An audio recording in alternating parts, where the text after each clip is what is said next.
I'm Claire, 28 years old, working hard together with my husband to make a living. My husband, Scott, is 33 years old, 5 years older than me. I was attracted to his calm personality and decided to marry him. However, my mother-in-law was very concerned about our age difference. Because of her, I had some tough experiences. When I married my husband, he was very happy. As an older wife who firmly managed the household, I was highly praised by relatives. She would say, "We started a new life in an apartment soon after getting married, but my mother-in-law visited us almost every week by train. Each time we met, she would boast about being older than her husband and being praised for it. Her pride seems to be in supporting my husband well. Every time she came to boast, I felt irritation inside. Moreover, she not only bragged but began to belittle me by comparing me to herself. In our younger days, wives quit their jobs immediately after marriage to become homemakers. Aren't you planning to quit, Claire? Or are you continuing to work because you're young and unsatisfied with just my son? Seeking to play around outside?" She insinuated that I was unfaithful. I am not the kind of person to have inappropriate relationships with other men while being married. It was very painful to be thought of in that way by my mother-in-law. Even witnessing these words from her, Scott did not intervene between us. He just sat on the sofa, playing with his smartphone. I thought he was very responsible, which is why I married him, but he was not fulfilling his responsibilities at home as I imagined. I am responsible for most of the housework. Since we both work, he seems to think we should share housework and occasionally helps me with simple tasks. However, his rare assistance is inefficient and poorly executed. Even if he cooks, the dishes pile up, the laundry gets color-stained, and he carelessly folds it. When he cleans, the room often ends up messier. I have to tidy up after him, but Scott seems unhappy with this. "Why do you redo what I worked hard on?" He shows irritation. Initially, I advised him this method works better, but that seemed to irritate him more. He dislikes following my directions, saying, "Stop nagging. I'll do it my way." Ultimately, it would have been better if he had followed my advice, but he never seemed to reflect on this. My mother-in-law has witnessed this several times and laughs, saying, "It's tough when you're young, and your husband doesn't listen. You can't assert yourself, and can't control him." It's clear that she looks down on me for being younger than my husband. But does she realize her son is a selfish and disobedient husband? After my mother-in-law leaves, Scott, red-faced, yells, "You embarrassed me in front of Mom. Do you want to shame me?" He seems to have finally realized that his mother was subtly belittling him. Hearing this, I wanted to respond, "It's your fault for being stubborn and not growing up. If you don't want to be criticized, act responsibly," I said, but he lamented, "I should have listened to Mom and chosen an older wife." Shocked, I asked, "What do you mean? Are you saying our marriage was a mistake?" He replied, "Yes, marrying you was a mistake. I wanted to surprise everyone by marrying a younger wife, but everyone said the 5-year age difference wasn't significant, so it wasn't worth it." It seems Scott chose me to boast about having a younger wife. I was astonished to learn he had such a motive for marriage. I responded to his courtship, attracted by his responsible demeanor and gentle escorting, but it was all an act to marry me. In the US, polygamy is not allowed. As long as Scott is legally married to me, marrying another woman is absolutely impossible. Nevertheless, he proudly declared, "I've decided to follow Mom's advice and marry an older, more mature wife. Olivia has always lived near my parents' home and is a reliable, big sister type. That's why I thought marrying her, a mature woman, would be better than marrying an inexperienced younger woman like you." Scott admitted he considered our marriage a failure, but I thought it was too soon for him to be looking for someone else. Moreover, planning another marriage while still married to me is unthinkable. This is clearly adultery. I was dumbfounded. Seeing my reaction, my mother-in-law started laughing. "You thought you wouldn't be abandoned by a man because you're young? But you're wrong. You come home later than Scott every day, So people think you're playing around with other men. You can say anything even if your husband turns to another woman. But I told you I'm working. I'm not playing around with other men. I replied, it seems my mother-in-law really wants to believe I'm having an affair. Does she think it's okay for her son to brazenly admit to adultery because she's convinced I'm unfaithful? Maybe she's not worried about compensation for her son's affair because she's mistaken about me having one. I'm not having an affair, and if Scott is having one with Olivia, I definitely plan to seek compensation. Excuse me, but I will ask for the usual compensation for adultery. Is that okay? I said, and my mother-in-law laughed loudly. If you do that, we will demand compensation from you. Your late return to home itself is proof of adultery. She retorted, oh, is that so? Then please consult a lawyer. I wonder if they'll take your case with that argument. I replied, and my mother-in-law left grumpily, saying, you'll regret this later. However, compensation isn't my only concern. Later, Scott and my mother-in-law brought Olivia to our house, and with his arm around her shoulder, Scott said, from now on, I plan to live in this apartment with Olivia. So, please pack your things and leave quickly. Why do I have to leave? Because this apartment is mine. Isn't that obvious? Scott said, but in reality, the apartment is in my name. I couldn't understand why he would say such a thing. This spacious apartment is unnecessary for you, right? That's why I'm saying, give it to me, he claimed. I was momentarily shocked that he told me to leave, forgetting I'm the owner, but it seemed he remembered the apartment was in my name. However, I doubted whether Scott had the ability to pay the rent. As I thought about his income, my mother enlarged me. We don't need a useless daughter-in-law like you. My son has found a wealthy wife, so leave quickly as you're told. Looking at Olivia, she had a confident expression, and I realized she would be paying the rent from now on. If that's the case, let the new wife take care of the rent. With that thought, I quickly started the procedures for changing the ownership. Olivia was a puzzling person but seemed to work for a large company, which surprised me. I understood why my husband and mother-in-law chose Olivia, financially well-off and an older, long-term acquaintance, over me. As I also wanted a divorce, I happily signed the divorce papers presented to me and left the rest of the procedures to them. I quickly organized my belongings and hired movers to take out my furniture, including the ones I bought. I took the necessary appliances, but Scott and my mother-in-law said, we'll buy new ones so you can take those. These were originally bought by me. After the busy move, I settled into a luxury apartment, but I don't intend to let this end quietly. Of course, I plan to claim compensation based on the facts of the affair and take appropriate action if those three continue living together in that apartment. With that in mind, I contacted my uncle immediately. Hello, uncle. It's been a while. It's Claire. Oh, you already know about the apartment. Yes, I'm getting divorced and have to move out. So, it's okay to return the rent to the original amount. The new wife will be paying, it seems. I was told to leave because they prefer an older wife. Actually, this apartment, though in my name, is owned by my uncle. When Scott and I were looking for a place to live after getting married, there was some room available in my uncle's apartment, and we decided to live there. Thanks to my uncle's consideration, we were living there at a lower rent than usual. I was responsible for the contract and rent payments, while Scott handled other living expenses. The rent I was paying was considerable, but returning to the normal rate meant Scott and Olivia would have to pay $3,500 each month. But Olivia, working for a large corporation, might not have a problem paying $3,500 monthly.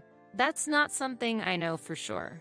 Sometime after the divorce, when I claimed compensation, the amount for both of them was deposited into my account in a lump sum. I thought my involvement with Scott, Olivia, and my mother-in-law had ended, but 6 months later, I unexpectedly encountered Olivia. "Why are you here?" she said in surprise. I was in the elevator when Olivia happened to get on the same one and was startled to see me. You're not planning to join this company, are you? I'm sorry, but it's impossible for you. A competent person like me is one thing, but it's impossible for an incompetent person like you. So, leave. She spat out. Then, as the elevator doors opened, she pushed me out, thrown off balance and wearing heels. I stumbled and sprained my ankle. When the accident happened, people around rushed to help and seated me in a chair. I had a minor injury and felt deep anger towards Olivia, thinking, I can't expect anything more from her.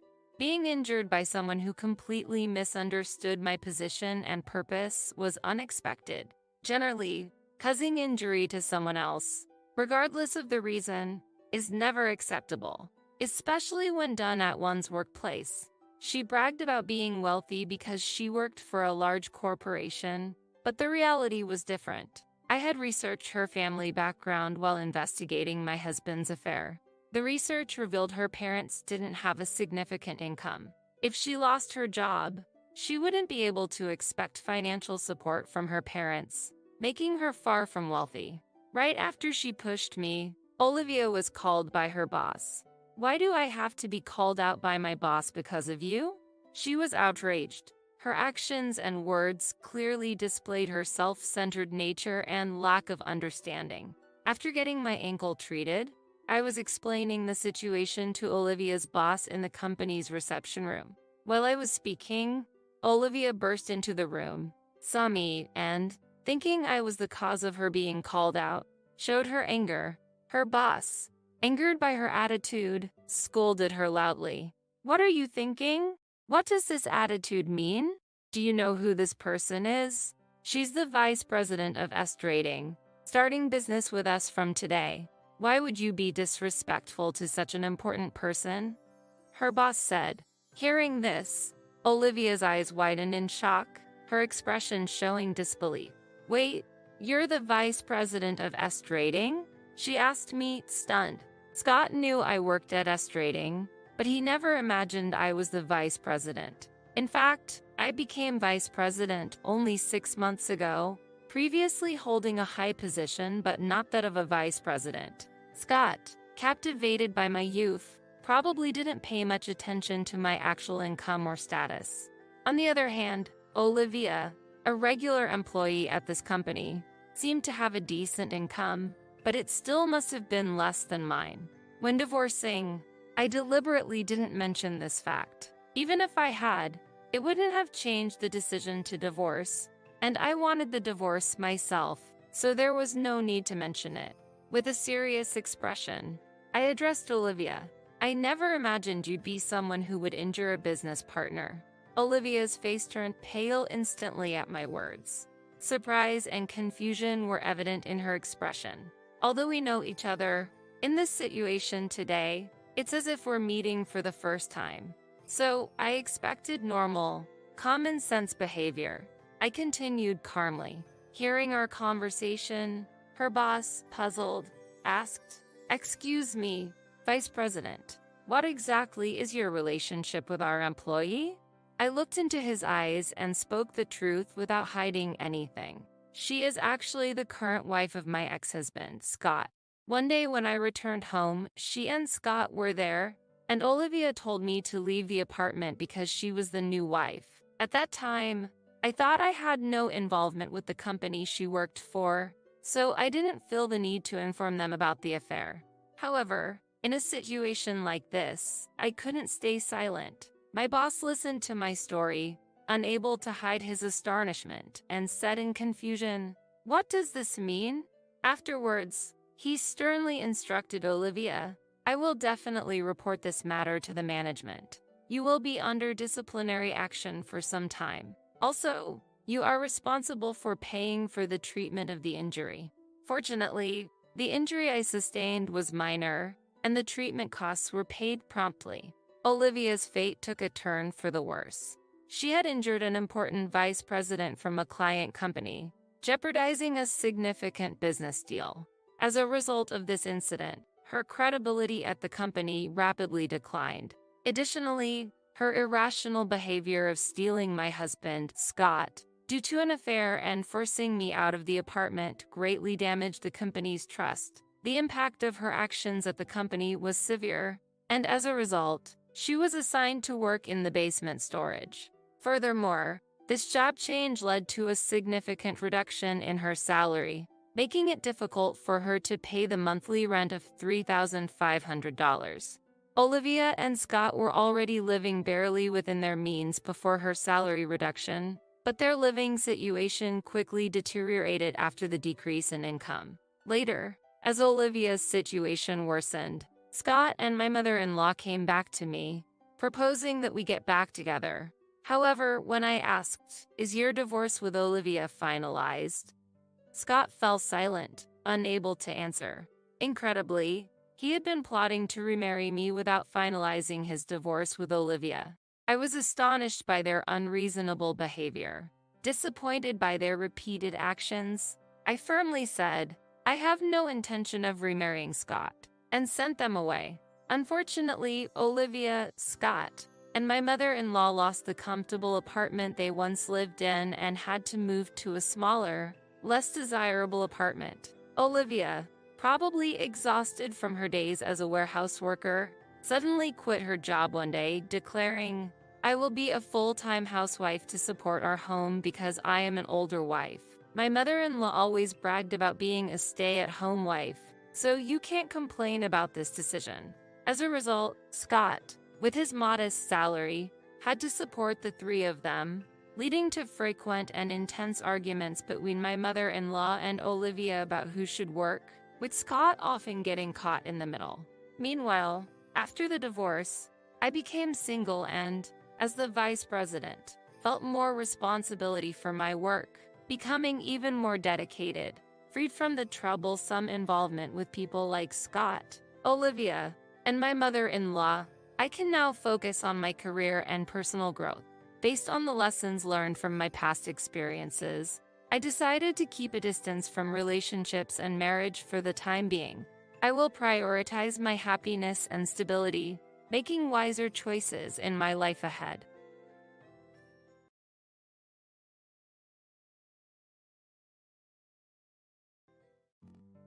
"I believe you all understand," began my brother's wife. All eyes turned toward her. She felt their gaze instantly and continued, "We should not be fighting amongst ourselves over our late father's inheritance.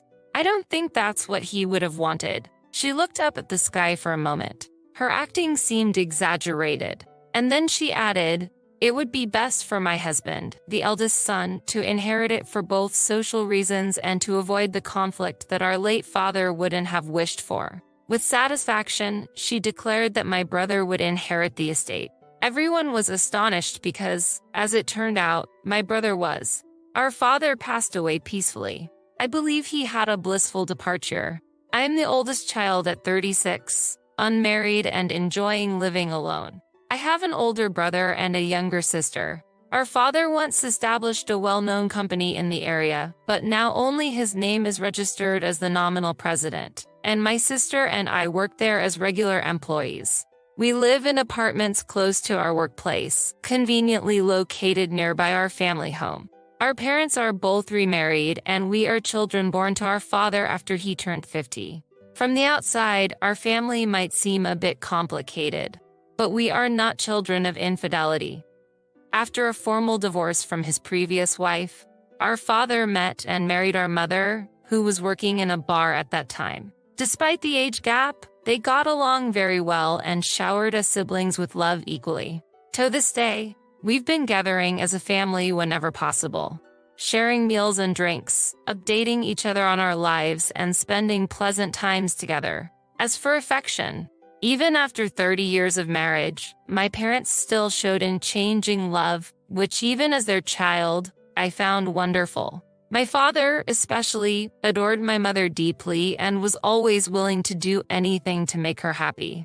His anniversary surprises were always creative, which made us chuckle but also feel cherished. Although he was strict at the company, he retired and became a gentle and soft presence, like a grandfather. I also have a much older brother, who has moved out and started a new life with his wife. Ever since childhood, he's been somewhat enigmatic, rarely committing to anything with perseverance, living as he pleases. Our father was deeply concerned about his future. However, my brother remained oblivious to these concerns, wandering aimlessly as ever. He left home out of the blue, brought home his current wife, and announced, "I'm engaged." The impression I had when I first met her, unfortunately, was not very good. She might be the bright and candid type. However, her remarks often carried a certain sharpness, and I felt they were somewhat disdainful. Nevertheless, my parents did not oppose the marriage, thinking, since she's the partner our son has chosen. My sister and I also refrained from commenting, hoping that this marriage would bring stability to our brother. At that time, our father was already over 80 years old. Years passed. One morning, my mother informed us that our father had collapsed during his routine walk and was rushed to the hospital in a critical condition. He had always walked for 30 minutes every morning for his health. Even though he used a cane, these walks were an essential part of his daily routine after retirement. That day was no different, and he went out as my mother started preparing breakfast. When he did not return at the usual time, my mother felt anxious. As she checked outside, a neighbor hurried over and breathlessly informed her, "Your husband has collapsed. He's being carried to the ambulance." My mother immediately rushed to the scene and joined him in the ambulance to the hospital. Soon after, I was contacted by the hospital. In a panic, I informed my brother and sister of the situation. Then, after telling my boss, I quickly headed to the hospital. When I arrived, my father was still receiving emergency treatment. My mother sat quietly in the waiting room chair as if nothing had happened. I sat next to her and patted her shoulder, praying for my father's well-being. My sister arrived shortly after, and we sat in silence, anxiously waiting for the outcome of my father's treatment. Sadly, he passed away shortly after. Considering his age, it could be said that he had lived a full life. My father had always jokingly said he wanted to leave this world suddenly, and that's exactly what happened. The situation was complex.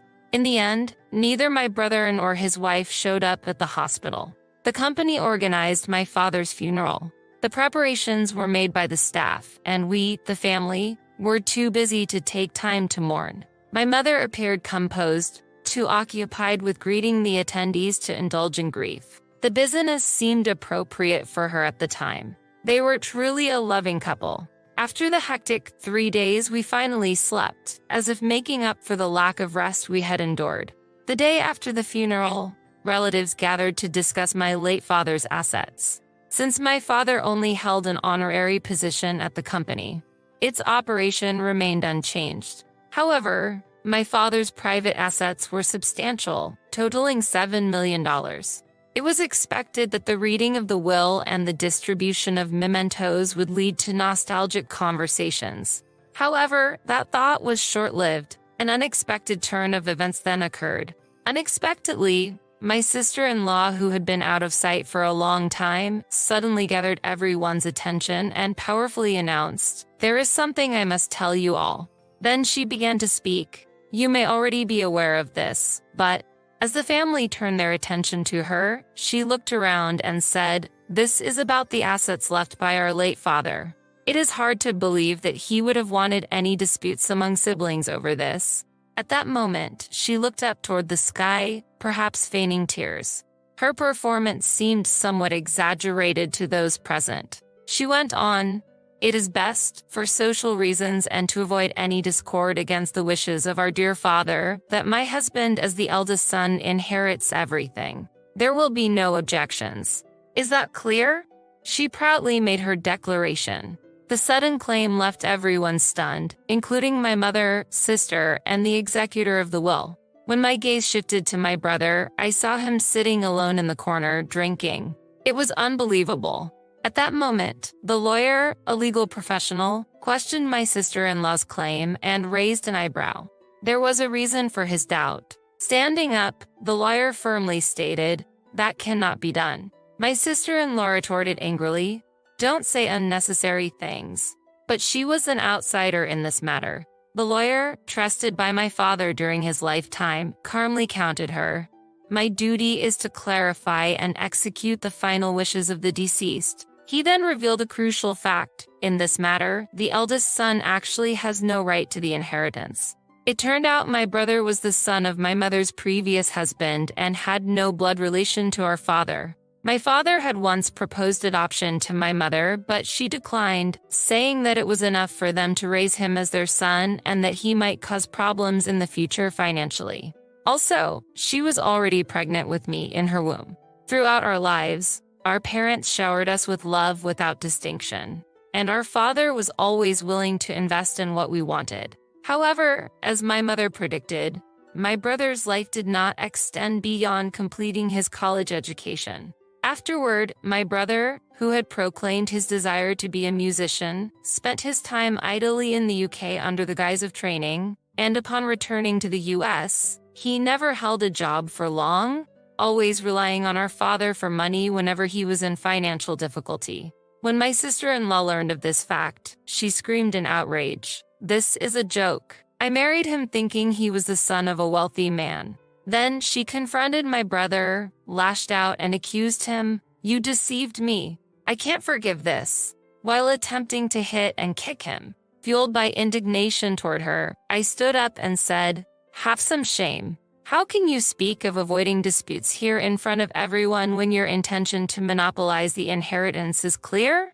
Blood-related or not, he's our brother, and I will not stand by and watch him be attacked. Thieves should leave." She then turned her aggression toward me. I braced for a blow, but something unexpected happened. With a loud bang, she vanished from our sight. My brother stood there, breathing deeply. He quietly whispered to me, "Sorry, I'll handle this from now on," and took her by the hair, calmly leading her out of the room. The lawyer then read the will, which stated, "Please follow the inheritance laws as a principle. However, when it comes to the inheritance for the children, divide it among the three of them. This is my request to my wife. I wish for the family to live together in harmony. That's my only wish. I'll watch over all of you from above." My mother turned to us and asked, "What shall we do?" My sister and I already had the answer in our hearts. "Let's do as father wished," we replied with a smile. About a month later, my brother visited the family home alone. He and his wife had ended their marriage without any division of property. His ex-wife continued to complain of being deceived, but my brother insisted he never pretended to be a wealthy heir. It seemed she had misunderstood on her own. I heard that she is now making her living in the nightlife industry, which was where they had met. This incident turned out to be a significant turning point for my brother. Although it's not certain yet, he seems to be working earnestly at a logistics company, aiming to become a full-time employee. He now brings local specialties to the family home, saying, "It's a present for you, Mom." It's a stark contrast to only returning home when he was in need of money in the past. If our father could see this, he would surely be deeply satisfied, as his final wish was for the family to support each other and live in harmony.